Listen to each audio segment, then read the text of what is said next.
The new channel.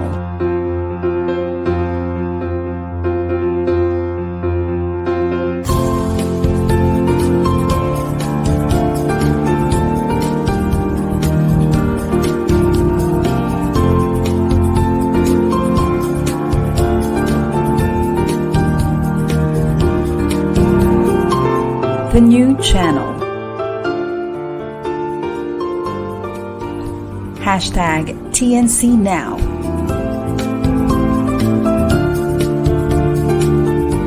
The views, opinions, and insights expressed in the following shows are those of the host, producers, guests, and viewers. They do not necessarily reflect the position of the channel. Viewer discretion is advised. Hello everyone, and welcome to another episode of Founder Failures, where we bring entrepreneurs together. Inspire individuals to get into startups. And remove the stigma of failure. Hi, I'm Shan Mendoza. I'm Aaros Cabrera. And I'm Carlo, Valencia.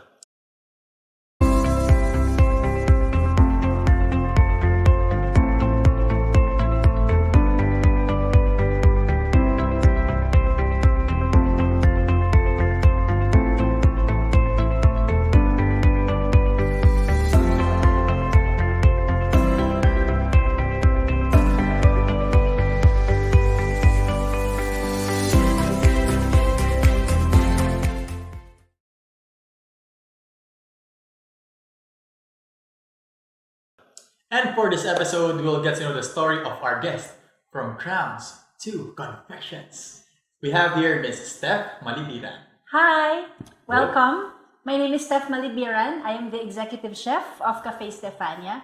Welcome to our cafe and resort. Alright, thank you for having us. Thank you. Always a pleasure. Actually, kanina, pagdating namin dito, we were supposed to shoot already. Yes. Pero, ang daming tao. It was Yeah. jam-packed kahit maulan. I heard. Congratulations. Thank you. It's a blessing talaga today, you know. It's very rare that, you know, cafes and restaurants get filled up when it's raining, diba? So, lalo na kami, malayo kami, tapos napupuntahan, tapos umuulan pa. Salamat talaga. Dinadayo talaga. Opo.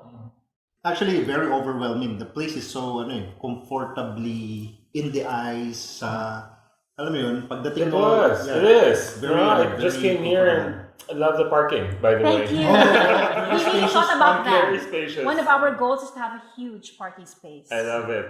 All right. Actually, bro, I just heard earlier na si Miss Steph Malibiran was a beauty queen. I am. Wow. I was. Yeah. So I am a beauty queen. I was a beauty queen. How do you call that?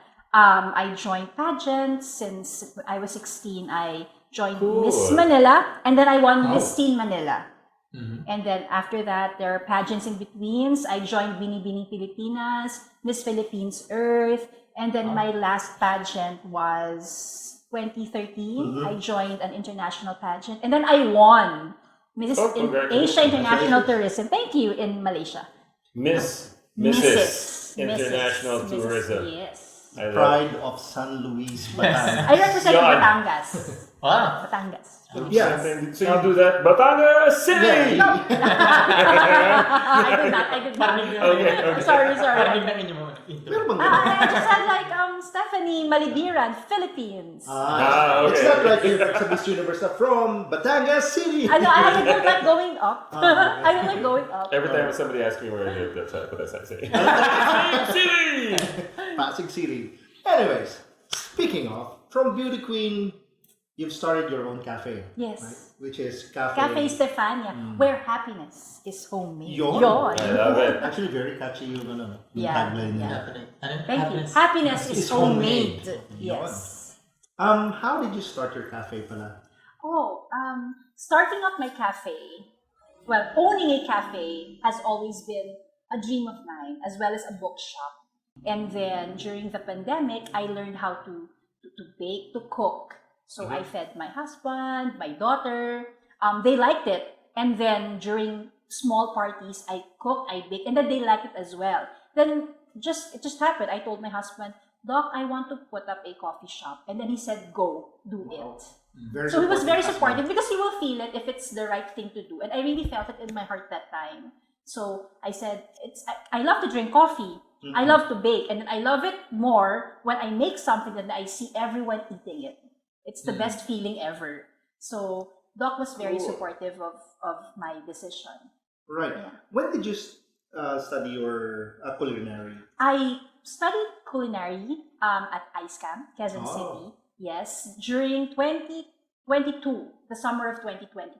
Recently, Yes, that. recently. But you've been cooking prior to that. Yes, I'm a home cook. I consider myself a home cook more than a chef, Fantastic. actually. Yes. Yes. So from beauty queen to cafe owner. Thank you. Thank you. Pero it's like more on It's like an like- overnight success. Ano? Kasi from being beauty queen to Who would have thought, right? Yes. Who would have thought? It's really very contradicting because when I cook for my family, but I've never cooked for a huge audience. So to do this is really what could I say? It's risky and exciting at the same time. Yes, until now, I feel that adrenaline, good and bad. Fantastic. Shall we Yes. move to our first segment? Sure. Yep, sorry. Go Yeah. ahead. Speaking of from beauty queen to cafe owner, would there be like failures from? Let's start with the beauty queen first. Sure. Would there be failures during that Oh, time? a lot. I've encountered a lot of failures, a lot of pain, small, big. But What's the I would most painful? the most painful was when I joined this a Mrs. pageant. Okay. I thought I'd win because you're a seasoned beauty queen. Experience. Your experience wise, I have it, and then I didn't win. I didn't even place for the runner-up position. I just What happened? I replaced. I don't know. For some reason, it's not for me. So I was very overconfident. I knew I had it. So the main lesson that I've learned is to not be overconfident. Until now, I bring it. Right. I teach that to my daughter. Be confident, but don't be too overconfident. Actually, Yeah. I would like to share that particular failure story. Most of the people didn't know actually. During my time, I think it was 1997, I also joined Pageant din. Ginoong Batangas. tunay. Ay, wow! Really? Yeah. I didn't know that. Wala sa itsura. I see it. I see Kita it. naman, kita naman. I feel I'm in the presence of beautiful people. I'm beautiful too. Unfortunately, so I won this competition.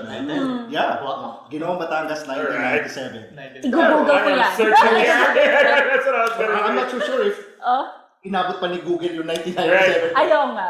But anyways, when I joined also a school competition, Yes. I would not mention that university. Medyo ganun din yung feeling ko. I feel that I have the experience, Wow. I have the confidence, and then hindi man lang ako napasama. Diba? It hurts. It hurts talaga. And then, so it's a wake-up call. It was a wake-up call for me. Really don't be too overconfident. So guys, remember, it's okay to be confident but not too overconfident. Ayun. Don't be overconfident, Yeah. but you can be confidently beautiful Now, speaking of with a heart. with the heart. Now, speaking of failures, Yes. from Beauty Queen, of course, we were able to discuss that already. Now, as a business owner, Yeah. alam ko may mga Marami. failure stories. Marami. What would it be? During construction, before putting up the business, my husband and I have encountered a lot of mishaps, worries. Syempre, we have that financial aspect. I think all businessmen naman encountered that one. We have the the scouting, sourcing of employees. We want to find. Our first thought was to get the best ones, to find the most talented and the skillful ones, but no. So I realized that you have to find the best ones, not necessarily the smartest, but the people who will really be The loyal right to ones, you. yeah. The I best think fit. loyalty is very important. Oh, yes, of course. Yes. So aside from that, so I've had my share of employees until now who have, should I say, they resigned. And during every resignation really broke my heart. It hurt me, of course, because I'm very motherly, of course, right? So how I nurture my child, my daughter, is the same thing how I love my staff. So when one leaves, it's like a piece of my heart is there. Because I've invested my time, I've invested what else? Yung mga tinuturo ko, Yes. the little things, right? So, it's hard. The time, commitment. Yes, the all commitment, efforts. yes. So, when they say na, last day na lang dyan, talaga? Parang, nakasmile lang ako, but deep inside, aray. Ang sakit nun. Parang ganun. I think most of us, especially the businessmen, actually share the same thing. Yung when the employees actually resign, you feel like. But I think I'm not good enough. Exactly. Yeah. Well, the good employees that resign, that's how I feel. Yes, exactly. Yeah. Kasi There are bad hires that when they resign, you'd be okay lang kung bad, pero good talaga. good thing. Pero, But the good ones, The good ones talaga, they're That really ones that painful. work. But That really they're works. reasonable naman why they left. So you have to be supportive. You don't want naman to hinder their growth, di ba? Yeah, But for still, sure, of course. andun yung support mo, pero masakit pa din. Of course, definitely. Especially kapag it's very also rare to see employers with the heart para sa mga employees nila. Yeah, I think that's my how could I say it? My mom tells me yun yung aking a blessing and a curse because I really invest my feelings to people. Well, speaking of the painful parts of hiring people, putting up the cafe, how did you overcome your emotional challenges during that time? Well, I talked to my husband. Yes. I talked to, syempre, you have to let it out. Otherwise, you're just gonna explode. I talk to my mom. She listens to me. I think basically yun lang naman outlet ko. Kinakausap ko lang naman yung mga taong pagkakatiwalaan ko talaga. Your inner circle. My inner circle. Yeah. I don't talk to other people, just my husband and my mom and my daughter. So whenever I let it out, I feel better after. Right. So, and then you have to learn how to let go. Ganun talaga siya. The more you do this, you constrict, the more nilalabas talaga siya. Exactly. Yeah. It's very And easy. I always believe in the saying that everything happens for a reason. So, Very true.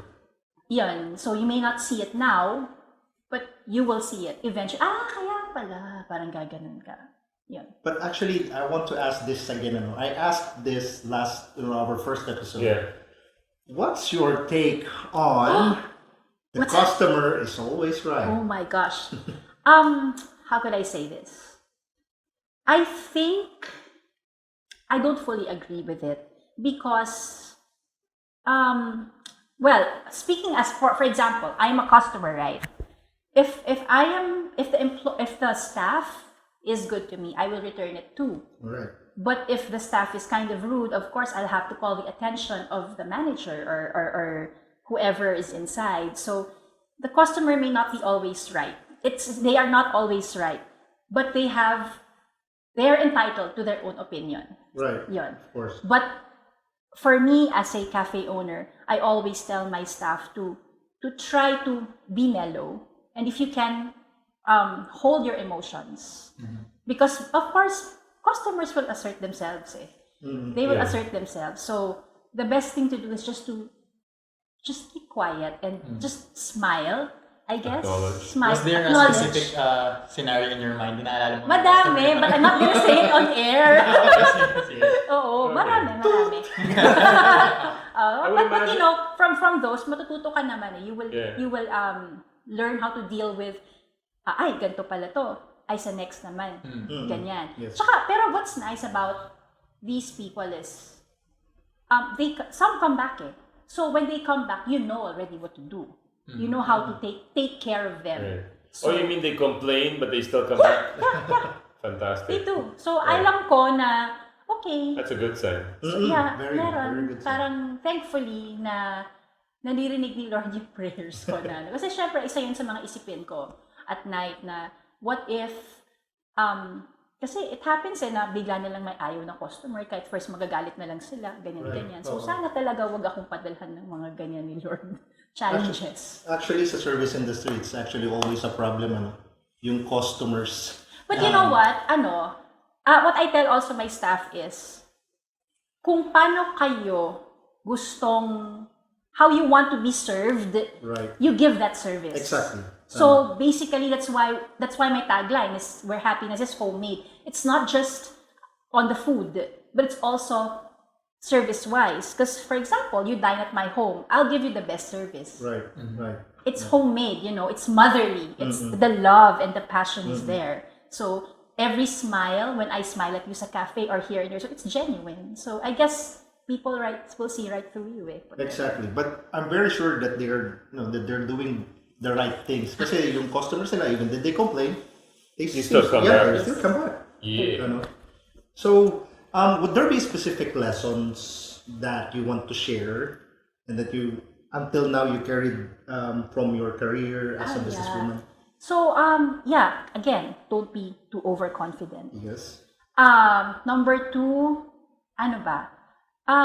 Be nice to your employees. Because I was an employee once. So, before getting married, I was a medical technologist. And I love it when I get affirmations from my boss. So, that's what I do. I affirm my staff. If they did something right, I say na, oh, job well done. But if I get mad, I'm not going to get mad in front of all the people because that's hurtful. So, you have to be nice to your staff. Kung paano rin ako sa anak ko, ganun din sa kanila dapat. Right. Yun. Ano pa ba? Yun lang naman eh. It's more of like, I won't get into the technical side because if we do, mahaba yun. Yeah. But that's the thing na just be nice. Be nice lang talaga. Be nice, be polite. Right. Be nice goes a long way. Yes. I think Hindi mo na alam eh. Hindi mo na alam Oo. naging mabait ka lang ng isang araw na yun. Oo. Tandayan ng tao yun. Tama. Tapos in years time, wait, tanda ko ginawa mo sa akin. Tsaka yung may-ari, nandito. Parang, it's also nice. Okay, also, for I think, my husband and I, kasi we're very hands-on. So, I guess, it's really very helpful na nandito kami. Kasi we really see everything. Both internal, external, so really hands-on. And, hindi kami yung pakitang tao, yung because of clout, no. Okay. So, we're really doing this because we love it. We love the resort. We love our cafe. So, everything that comes with it, talagang buhos na buhos talaga kaming dalawa. Yeah, I think actually I agree with yung sinabi kanina ni Carlo, yung when you take care of your employees. Yeah. Your employees take care of your customers. Yes. So, Fantastic. Yeah. Transitioning ito kasi when you've been doing something for a long time, which is pageantry and being a beauty queen, ibang mindset siya in handling a business. Sobra. Ano yung mga na-overcome mong... Ang layo, di ba? Ang layo eh. Okay. Ganun pala dapat. Parallel. Okay. Ano yung mga kwentong specific mindset shifts na binago mo na ito sa pageantry, ito as a mother, and bawal pala yung i-apply sa business? Sa pageantry kasi you always have to look your very best even though you're what you call this, yung sobrang ayos ka palagi. Perfection. Yeah. And then I realized in being a mother, don't put that. Because of course, wag. But I always tell my daughter na I don't want you to be perfect, but I want you to learn I want you to learn what's really the best for you. And same then I think with the cafe, I don't want it to be perfect. But I want it to have this feeling of when you sa food, once you taste it, you will taste the love, you know. You will taste it na it's Pinag-isipan talaga. Oo, yung parang ganun. So I guess I will say it's perfectly imperfect. If that makes sense. So parang ganun. pero minsan may sinasabi sila, the customers actually even sa household na when you put heart in it, You will taste diba? it. You will taste it. You will see it. I always love going to, I call it I'm sure there's somebody else coined it, but owner-operated restaurants. Yes. You always, or resorts, you'll always notice the difference. Check nyo, ako, number one, the thing that I always look at when I go to cafes and restaurants is the restroom. If the restrooms are clean, ibig sabihin sobrang hands-on yung may-ari. Yeah, like, reminded me of this cafe, Mary Grace. Oh, Peg. I love that so much. Right, so that's an inspiration. I like Mary Grace, yeah. Right, you come into the toilet. It's air-conditioned, right? Then there's all these, frou-frou, and it nicely tells you, don't sprinkle too far. So stand too close, that they really cared for it. Yeah. So Mary Grace, you're up next. Yeah. We'll talk. Sama ako. All right. Yung day mom na yung day nyo ng Kuala Lumpur, which is your biggest pageant, and yung day nyo ng grand opening ng Ka-Festipania, ano yung feeling or ano yung mas nakakatakot sa dalawang yun? Since it's your first time here. Yes. The day that I was crowned Mrs. Asia International, I really couldn't believe it. Kasi syempre, you've had so many failures na you didn't win. So, inisip ko, you're not good enough. Parang mananalo kaya ako. Same with the cafe. Parang kaya ko kaya to. Can I do this? Because I'm just a home cook. I'm just a mom. I'm just a housewife. I haven't done anything professional in a long time. So, will I be able to accomplish it? So, I remember the day I won Mrs. Asia and the day the cafe, I cried. Literally, I was looking at the video because we had this audiovisual presentation during our grand opening. Literally, tears were falling. And I remember the day I was crying as well. So, same feeling. The emotions were really it's the best feeling ever. Right. It's the best feeling ever. So Same thing when I gave birth to my daughter. Same, yun, yung magkaka-level sila nun. Okay. Oo. Major achievement. Yes. Achievements. Pare-parehas sila ng level. I love it. Was that the last time you cried? Well, when I'm tired, I cry. It's true, when I'm physically tired, I let it out. Because you have to otherwise, it's going to consume you and you don't want to be consumed. Kasi Yes, you will of course. explode, diba? Was the last time because of business? Yes. Yes. Because what I encounter, syempre, it's not easy to become a mother, especially now that my daughter is a teenager. So, of course, I want to be there with her 101% because I always tell her, you're first. So, it's hard to juggle her. It's hard to juggle the household. And then, syempre, yung personal life ko din with my husband, din sa family din, and then yung cafe. So, pag pagod na pagod ka na, bumibigay talaga yung mind ko, I cry. Yeah. They don't see me cry, but I cry before I sleep. I cry in the shower. And it's good after that. Yep. It makes me feel It's a better. relief cry. It's a relief cry. And I also cry when I'm happy. Like, for example, I hit this certain target. Wow! It's like, oh, thank you, Lord. Parang ganyan. Is that a personal hack or a stress relief or a mental health hack? A mental health hack. So you have to really release it. Is that something that you learned? I've learned over the years. Yes. And Yes. carried over business. Yes. I'm a very, my mom said I'm a transparent person. Yeah, so you can see right through me, really. It's a curse and a blessing. I personally think it's very important for business. Really? Transparency. Transparency. Because Being vulnerable then? Yeah, I think being vulnerable, you don't have to be ashamed to be vulnerable. Because when you're vulnerable, you will learn a lot Hindi naman yung, if the more you don't show it, the more you will make mistakes. I think. Diba? Right. Yep. All right. Okay. Now I think this is the most interesting part. yeah. I love the fact that I'm talking about it. Yeah, Yes. of course. So, Hinanda talaga namin Ano yung yun? para sa'yo. Yan gusto ko. What's the tell us? So you launched last December. December 18, 2022. It is the ghost month, raining, and you are For fully August? packed. Oh no, not for us. Sorry, but thank you, Lord. August, you're so good. So tell us, what brought you? What do you think brought you to this level of success this early on? First, I think it's because we really put our heart into it. I tell you, it's not superficial. What you see in us and my husband, what you see is what you get. So we poured our heart, our souls, our passion, our commitment. So I guess that's the foundation is so strong that you can't shake it. Do people come in because of that, or they keep coming back? The people who come now, well, at first the people who come, They feel it. the people who came during the first few months, of course, were the people we know. But now the people are coming from all over the places already, and we don't know them. I'm really happy. How do you think that happened? I don't know. Marketing? Word of mouth. I think word of mouth. I I think word of mouth because I post on social media. It's a very big tool, of course, very Absolutely. helpful.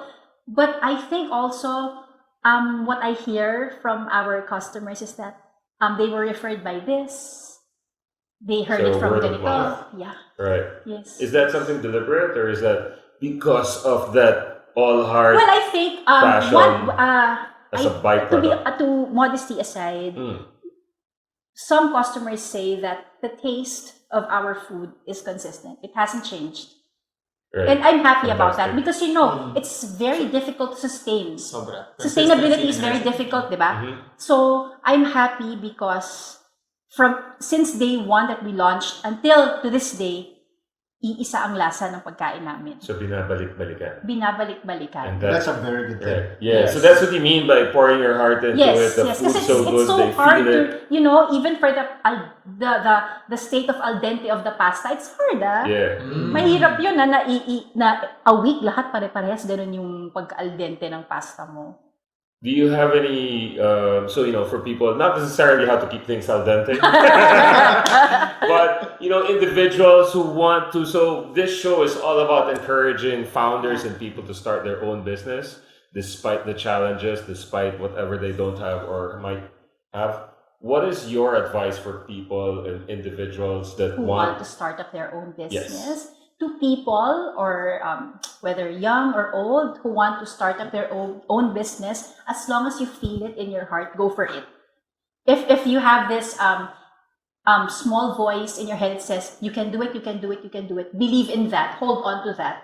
And for as long as you have the passion, the determination, and the love, and the support of your family, it will, it will really flourish. So keep pushing. Yeah, keep pushing. Keep pushing and lean on your family. And don't aim for perfection. I love it.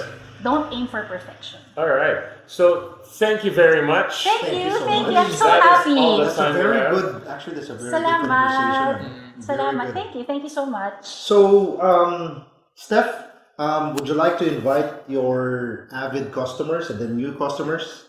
Hi again to Batangas, Manila, the universe. Yeah.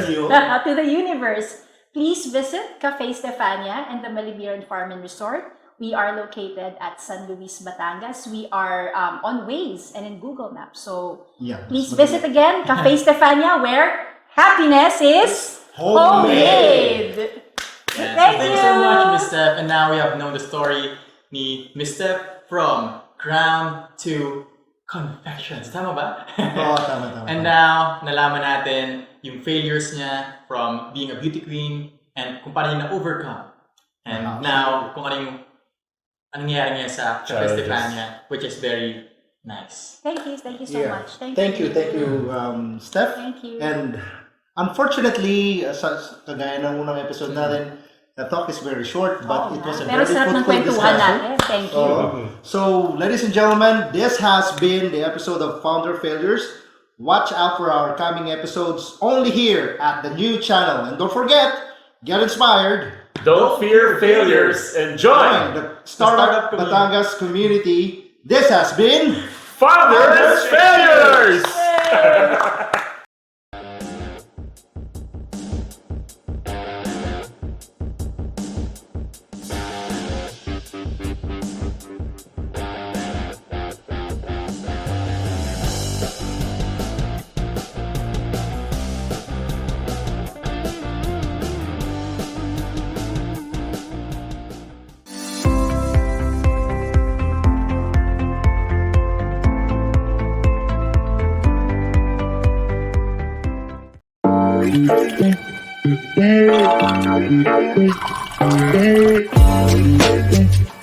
Hey.